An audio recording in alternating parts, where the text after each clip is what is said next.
Hello and welcome to everyone on Elevate Your Wellbeing Contagious Care. Wow, we're having little spaces in between now, aren't we, with us just doing the fortnightly session. So it's lovely to see you all again. Let us know if you're here so we know who we're talking to.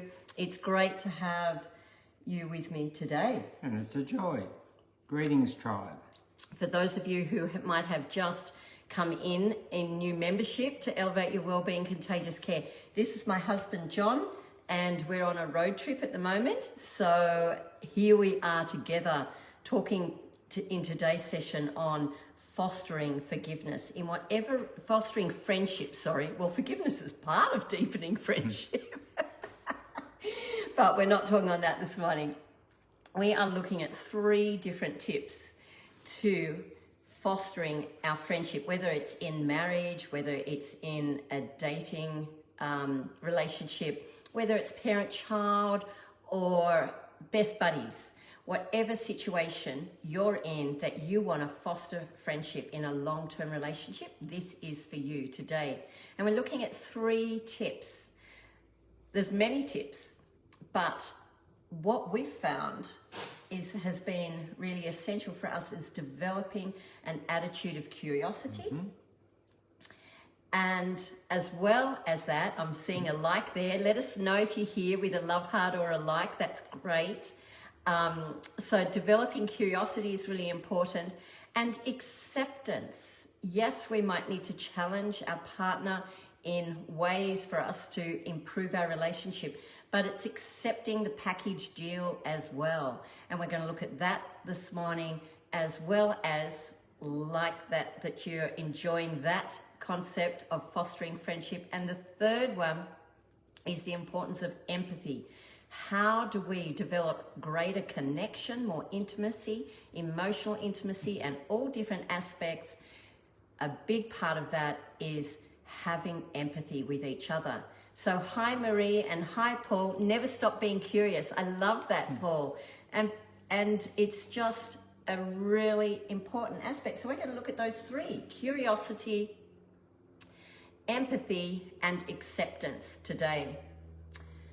And we're on a road trip in our son's new home in Albury. And so we've been exploring different parts of Victoria and been up on the Alpine high country, and it's great to be connecting with you today. Please let us know if you're here, and let us know also if you're new to the group.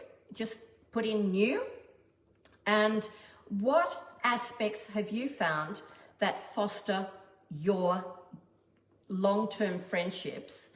Just the first words that come to your mind. There's a whole stack. We're just looking at 3 today, but what is just the first one that comes to your mind of what really fosters a friendship? Just put it in the comments section. So I'm going to tell you about our wedding photo, which is on our mantelpiece. Yeah. And that's a lovely photo of a memorable day. There's Heather and I there with the backdrop, and it's a fantastic photo. In fact, it was such a fantastic day and such a fantastic photo that Heather was actually Bride of the Week for the North Shore Times. That photo, our wedding photo, ended up Bride of the Week. I don't think there are any other weddings that week. You don't think so? Oh, there you go. But you didn't get Husband of the Week. No, in those days there wasn't Groom of the Week, which I was quite discouraged about. But in those days, Heather was Bride of the Week in the North Shore Times. But that is a snapshot of our marriage. So we can't look at that picture and say this is our marriage, because we've changed over our marriage changes over 30 years or 40 odd years now. 40, I wouldn't say odd years, I'd just say 40 years. 40 excellent years, thank you, not odd years. Changes over odd as well. 40 years or the last 10 years, or even the last month or last week. We're different people, we've got different visions, we've got different ideas, and we have to work out some way not to be stuck in a time warp of how things used to be. And this applies with other friendships as well. We can be stuck in a time warp with our friends from school, for example. When we relate to them, we relate back to how it was telling school stories or what happened at that stage. We're stuck in a time warp. It's a bit like that famous song, Let's Do the Time Warp Again. Remember that one?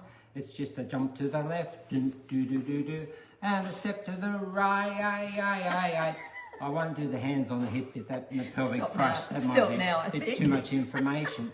But sometimes in our relationships, we're stuck in a time warp. We remember how things used to be, and we think that's how things are currently. And often our friendships suffer because of that. Very much so, yeah. So what have we found that has been really helpful to really get to that position of seeing each other as we are now, rather than how we have been in the past? Because we all know that if we go to a school reunion or a university reunion, people often can relate to us how we were 20 years ago. Exactly. Yeah? And they're not seeing, because they haven't seen how we have developed. We're all a work in progress, but they haven't seen the dynamicness, of our life, that it's continually changing. Sometimes we, even though we see each other every day, we can get stuck in seeing how we have been in the past, and we don't have that attitude of curiosity to explore new current aspects of each other. Exactly. Yeah? And to give an example of that, so about 18 months ago, we cycled from Siena to Rome. It was about 300 kilometres along the Via Francigena pilgrims track. It shows what memory loss you've had already, because it was 450. 450 kilometres, there you go. Which we'll come to, that's an important part. But the thing is, you need to know about me for this, for example, that's just an example of that, is that I'm not big on asking directions. I only ask directions if I'm lost, and pretty much I'm not lost, I just don't know where I am. That's the first thing you need to know. The second thing you need to know is that I find that maps are for sissies, okay? That I go by my sense of direction. I have like the force that leads me in the right direction. And Heather, up until this point, has always trusted the force. She hasn't looked at the map necessarily. If I say this is the way we go, Heather says, yeah, okay, fair enough. And because in the past you've been you've got almost an infallible sense of direction. But generally the force is with me. The challenge is if the force leaves me, I'm in a very difficult situation. And this occasion, the force did leave you. And the force left me, and we ended up at 7 o'clock at night. The temperature was still 30 degrees. We're 16 kilometres from where we had to end up, and basically we were lost. Very lost. And then Heather had the hide to say, oh, look, I'm having heat stroke. I can't go a further step further. And I said, pull yourself together here, have a bit of a sleep in the cool for 10 minutes or so. You'll be right. You can get back up on the bike again. And I thought, not on your life. I said, not on your life. I have got severe heat stroke, and I just wasn't able to keep going at all. And I knew what was happening to my body. It was really scary. Really scary. So I couldn't go on, but you weren't believing me. No. Yeah. Because that's the first time Heather had ever hit the wall. She cycles Cosgrove to Sydney. Every time we'd climb a mountain, I'd have to turn around, she'd keep going. I'd never seen her in the position of hitting the wall and saying, I can't go any further. So I pretty much didn't believe her. Because you were in that, like I'd climb Kilimanjaro, you said, no thanks. Yes. Yeah, go with our daughter. Yes. I've never been in the position of seeing you hit the wall. Yeah, and so it was a shock for you. You were seeing my past rather than my current. Yes. Even though it was staring at you in the face, me lying like half dead on the roadside. Problem was, in Tuscany, we'd seen one person that whole day, one car. So we were in a really quite remote, beautiful area of Tuscany. And I thought, there's no way I'm going to receive help from my husband because he's seeing me as I was in the past rather than how I am staring at him in the face right now. So I started praying and just said, Lord, John's not going to help me. Please, can you? And I remembered that verse where King David asked, he says, God heard my cry.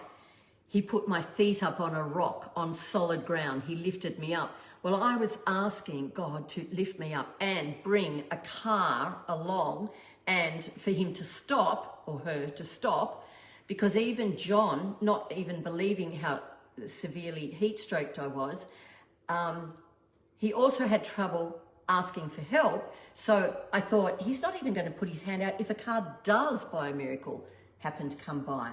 So I was asking for a car and for John to put his hand out. But then when I realized he wasn't going to do that, after about 10 minutes, I actually heard this car and I couldn't believe it, being in such a remote area.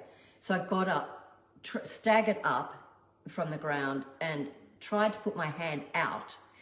And lo and behold, not only was it a car, it was a red van. It was like God heard my cry and he lifted my feet up into a red van and carried me home. So it was an extraordinary experience. And what did we learn from, he was a guy from Senegal. That was amazing. That's right, yes. And he just, do you want to share? I'm scared of it. No. Okay. So what we learned was that I learned the fact that I need to ask for help, that I can't just rely on the fact that things will work out. I have to actually put myself out there. I have to humble myself to ask for directions. What did you learn? Well, I learned how important it was to be a team, because who am I to just let John do the directions on his own just because he's generally had an infallible sense of direction? Doesn't mean he's always going to have that, and we all make mistakes. And so this was an area where we were told to turn right where there's 3 trees. Well, 1 tree had been cut down. So, we just went past that. It was 2 trees. So I was trusting John too much in that area, and I needed to learn about the importance of teamwork. And John learned about the area of developing curiosity, being flexible to see me as I was there and then, rather from the past. So just put in the chat box, what are those things, just to summarize, what are those key things that I learned? What are the key things that John learned in that situation? Because both of them are vital for fostering friendship. Okay, so just before we go on to the next one, I'm just going to read,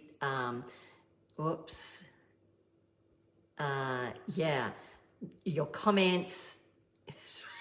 Didn't his doctor hat fit over his cycling helmet? Good one, Paul. No, his doctor hat didn't come into gear at all. Okay, so just summarize, what did we learn? What did John learn about being curious?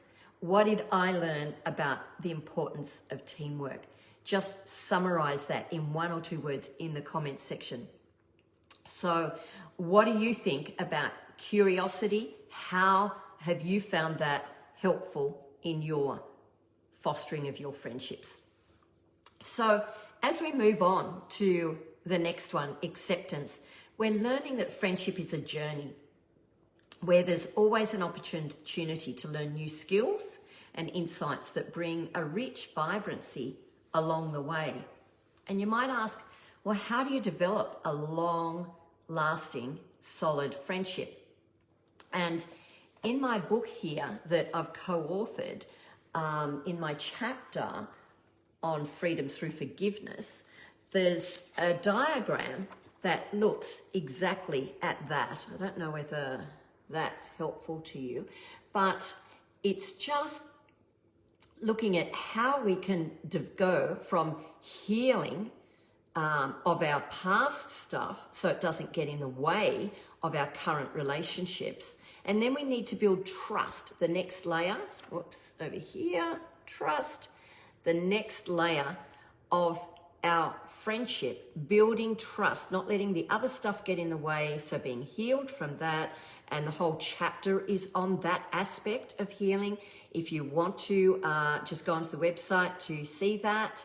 And then trust and openness is the next layer of building strong connection in friendships. So how can we be open and honest and trusting and trustworthy to build emotional connection? You see, if you saw at the top of that triangle, intimacy was the destination, but it depends upon your willingness to remain open. Because openness enhances intimacy. If I'm open with you, we naturally feel more close with each other, yeah? True. Because I'm trusting you I'm trusting you with my soul into your soul. Mm-hmm. So it naturally enhances intimacy, but the degree to which I'm prepared to be open depends on my level of trust. My choice to increase my trust, and also John's choice to be trustworthy. So trust is built on your ability to heal your hurts, so you're not getting all the crappy stuff in the way of being able to build trust. And the chapter goes into that on a much deeper level. And then healing is the foundation for intimacy, so our wounds don't barge into our relationship through every nook and cranny. And it's that continual fostering of openness and trust that builds the emotional connection. But you might ask, well, what's an aspect that really enables that trust to occur? And acceptance is a big part of that, okay? Acceptance of who we are in the here and now, taking an honest look at ourselves, self-acceptance, but also acceptance of our partner or our child or whoever we're working on fostering a deeper friendship with. So Paul is saying, recognizing the now rather than remembering the past. I love that, Paul. Good on you. Or the now is more important than the past. Exactly. It's actually having that perspective, making that choice. So my most powerful, if we look at acceptance for a moment, the second tip we're giving today on how important it is to have that in our relationship. I look at the most powerful moment I learnt of acceptance, and it was actually before I met you. It was when I was 13. And if you were with me all those years ago, who can remember when the Opera House was just built? Shows our age, doesn't it? Sure. So the controversy, the completion of how that was going to happen, the grand opening, and then the sheer fear in me, because until then, I'd been playing in the city of Sydney, Eisteddfods, for a few years prior, and it was just in this derelict building near Central Station. And those competitions didn't faze me. Because of the derelict building, I felt really comfortable. But then in 1972, everything changed. The performance was transferred to the Opera House, and it was the first time my dad had actually come to watch me. And I then, sadly, made the biggest Beethoven blunder when, while playing the piece from memory, because you get more points that way, at about page 8, I suddenly had a total mental blank. The biggest senior moment of my life at the age of 13, and I couldn't play any further. And I went back, I attempted it about 6 times to, page 7, started again, and nothing would aid my memory. I just froze. I went back to my seat, just having given up, and said to Dad, I'm going to cry, I need to get out of here. And Dad faced his embarrassment really well, because he showed that I was more important than anything else. He took me by the hand and accepted what I needed in that moment. It was in that moment that he just dropped everything else within him and was with me. He was alongside me. And we walked out through a full Opera House audience. And Dad and I walked through the Botanic Gardens, and I still remember the exact spot where I heard him speak the most powerful words of acceptance. And he said, I love you for who you are, sweetheart, not for how you perform. Powerful. It was so, so powerful. And that was really big of Dad, because it seemed like a miracle in that moment, because Dad was a high performer, and he rewarded us when our family didn't have a lot of money, so he just rewarded us for going out for dinner as a treat when the only times I can remember was whether it was a birthday or when I was Ducks, or when I had got into state softball team, things like that, rather than just because of me being me. And so I didn't really learn that I'm accepted and loved just for who I am. It was insidiously, without any intention of Dad's, but it just was the way it was for me to feel there was some performance orientation there. Sure. So it was just lovely to know at that early age that performance wasn't the key thing in life, and it never will be. It was the outcome was just being who I was and having a self-acceptance, and Dad really demonstrated to me that day with those words that just showered upon me. It's who you are that counts, sweetheart, not how you perform. So acceptance is crucial in every aspect of life. And particularly with friendships, to retain friendships, you have to accept the person as they are. Not giving up hope they can improve, but still acceptance of how they are, being there for them, being kind to them, and being kind to yourself in friendships. The balance of accepting the package deal, yet still being honest about our needs. So let's move on to, we're going to move on to the next one, empathy, but let's just look at your comments. What an amazing dad we had, Heather.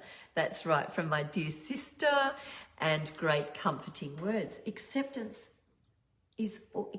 words are always so comforting. And also empathic words are. So this is the third tip of developing friendship.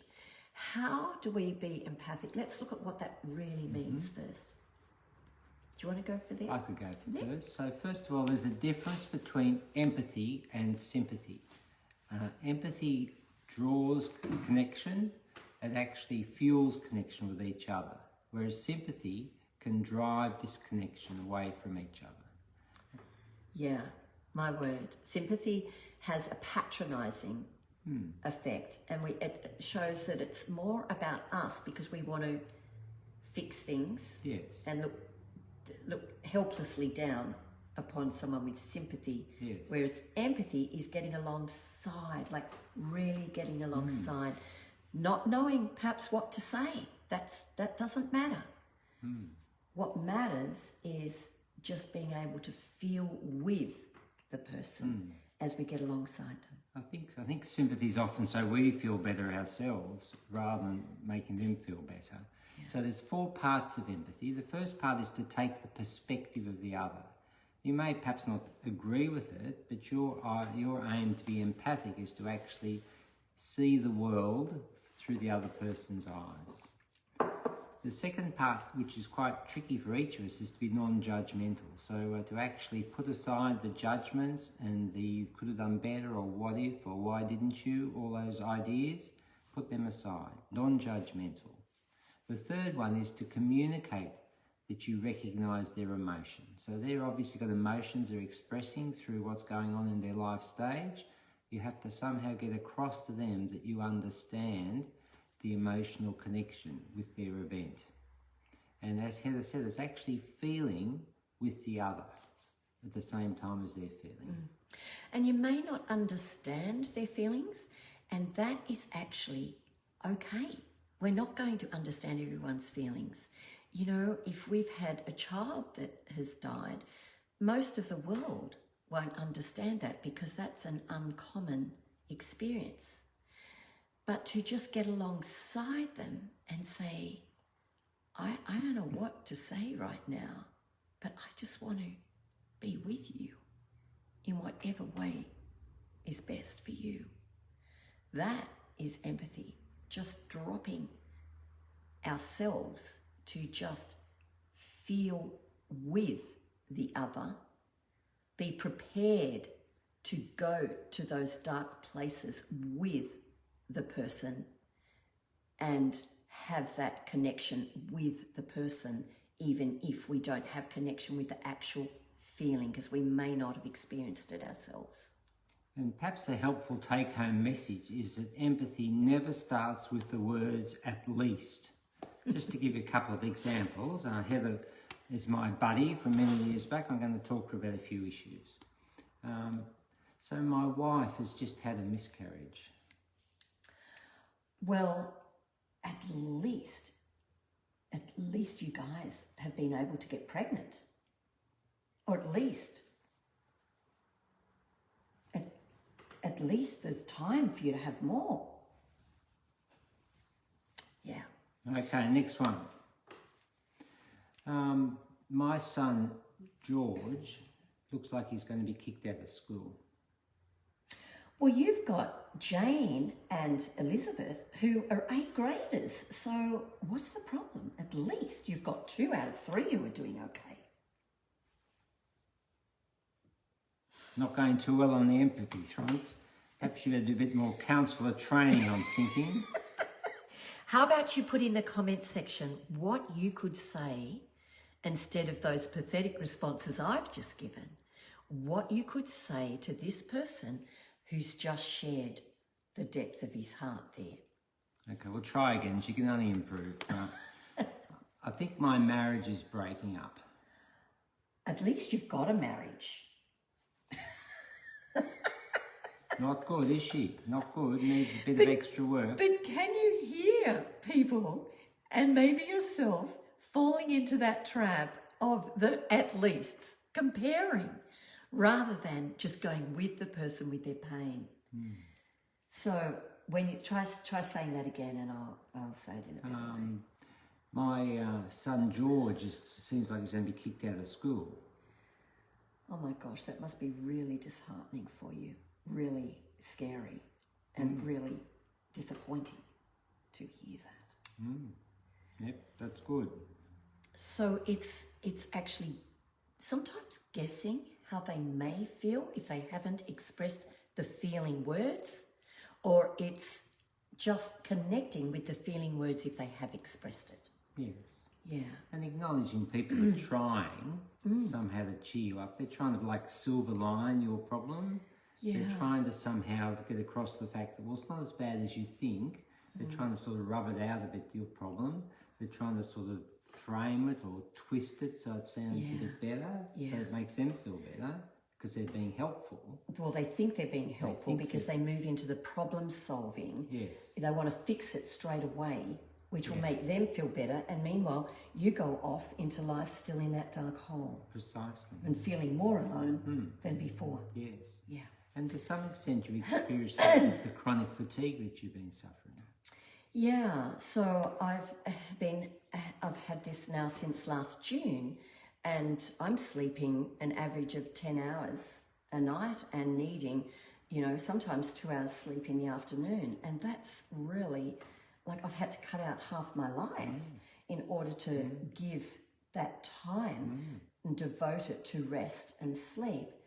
But often when I, with most best meaning in their friends, in their responses, but they might say, oh, I wish I could sleep for 10 hours. I wish I had the time to do that. Well, I've had to cut out half my life to manage this.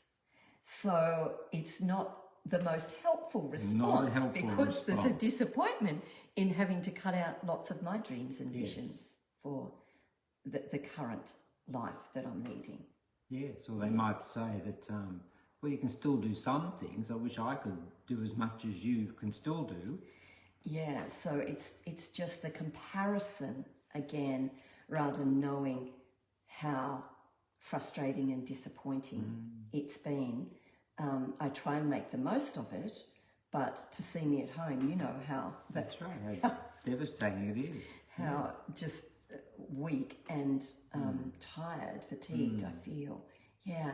So we've experienced that. We've all experienced it, I'm sure, in different ways when we have been suffering something.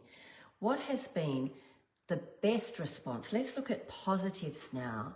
What has been the most empathic response you have ever received when you've been suffering or going through a hard time? Just put it in the chat box now. The most helpful response you have ever had, because they're going to be important responses for us all to make if they've been helpful for you. So put that in the chat box now. I want to hear from you all. Paul's saying sometimes the words are to limit engagement. Yes, because we're safeguarding ourselves. That's right. And so what we might look at is an empathic response, just to summarize. And I want to hear from you. Please put in the chat box, if you can't think of it at the moment or even on the replay, put the most empathic response you've ever received. Just a phrase that might have been the most helpful. For me, sometimes the response has been, I remember from one person when I had cancer, I hardly knew her, but she found out and she said, life is such a bummer, isn't it? And, you know, even though she didn't know me well, that was a really helpful response, because I was going through a bummer part of life at that time.